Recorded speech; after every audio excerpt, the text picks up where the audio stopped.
만일 땅에 있는 우리의 장막집이 무너지면 하나님께서 지으신 집, 곧 손으로 지은 것이 아니요 하늘에 있는 영원한 집이 우리에게 있는 줄 아느니라. 고린도후서 5장 1절 말씀. 아멘. 할렐루야. 오늘도 좋은 날입니다. 이용우 목사입니다. 오늘의 원포인트 묵상 본문은 고린도후서 5장 1절 말씀입니다. 성도는 유한한 세상이 아닌 영원한 하늘나라를 소망하며 살아야 합니다. 바울은 죽음 넘어 부활과 천국의 영광에 대한 소망으로 복음 사역에 전념했습니다. 그는 장차 덧입을 새로운 몸의 실체와 부활의 영광을 확신했습니다. 바울은 이 세상의 삶과 천국에서의 삶을 구별합니다. 그는 집과 옷의 이미지로 육신의 죽음과 부활의 영광을 대조합니다. 바울은 이 땅에서 우리가 입고 있는 육신을 장막집, 곧 임시 천막에 비유합니다. 바울은 땅에 있는 우리의 장막인 육신이 무너져도 하나님이 지으신 영원한 집이 썩지 않는 부활의 몸을 입게 될 것이라고 말합니다. 바울은 성도의 삶이 죽음으로 끝나지 않으며 하늘에 있는 영원한 집이 기다리고 있다고 말합니다. 이 세상의 육체의 장막이 일시적인 것이라면 하늘 집은 성도들이 죽음 이후 영원히 거주할 곳입니다. 우리 생명을 담고 있는 육체를 장막집이라고 했습니다. 견고하고 안정되게 지은 집이 아니라 언제든지 걷을 수 있는 텐트에 현재의 몸을 비유한 것입니다. 물론 이 텐트는 손으로 지은 것입니다. 손으로 지은 것이라는 표현이 의도하는 것은 인간 세계에 속했기 때문에 갖는 유한성입니다. 우리 몸은 영원하지 않고 일시적인 것입니다. 장막집인 육신은 언젠가 무너질 것입니다. 그러나 그리스도인들에게는 그것이 끝이 아닙니다.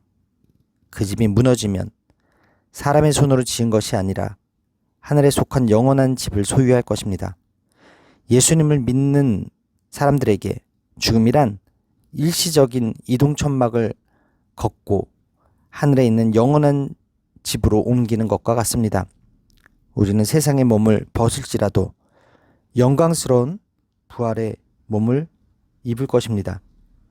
비록 육신의 삶에는 탄식할 수밖에 없는 고난이 있지만 그것들을 이길 수 있는 것은 육신의 삶의 전부가 아니라 영원한 삶이 있기 때문입니다. 성도들은 현재 유한한 장막을 거하고 있지만 훗날 영원한 장막에 거하게 될 사람들입니다. 따라서 오늘의 원포인트 메시지는 하늘에 있는 영원한 집입니다. 오늘의 삶의 적용 포인트는 하늘에 있는 영원한 집을 오늘도 소망하며 살겠습니다 입니다. 사람의 일생은 육신의 죽음으로 끝나는 것이 아닙니다.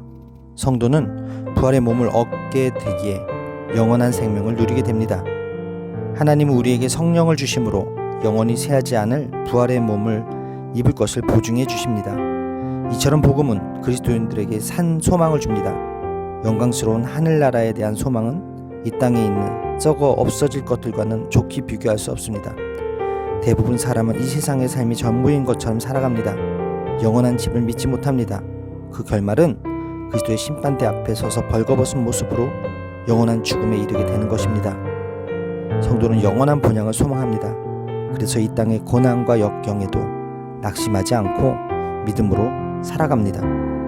따라서 우리는 현재 겪는 고통이나 고단한 삶이 잠시뿐임을 기억하고 하나님이 우리를 위해 마련해 놓으신 영원한 삶을 소망해야 합니다. 이러한 종말신앙, 부활신앙을 가지고 오늘도 기쁨으로 주님을 섬기는 신실한 일꾼들이 되시기를 바랍니다. 기도하시겠습니다. 살아계신 주님, 험악한 이 세상에서 끝까지 사명을 감당할 수 있는 것은 주님과 함께할 그 나라를 바라보고 소망하기 때문임을 믿습니다. 날마다 그리스도로 덧입어 살든지 죽든지 주님을 기쁘시게 하는 사람이 되게 하여 주옵소서. 오늘도 부활의 소망을 가지고 믿음으로 행하고 나의 뜻이 아닌 주님 뜻을 구하며 오직 주님만을 기쁘시게 하는 삶을 살게 하여 주옵소서. 이 모든 말씀 살아계신 예수 그리스도의 이름으로 기도합니다. 아멘. 할렐루야. 오늘도 최고의 복을 받았습니다.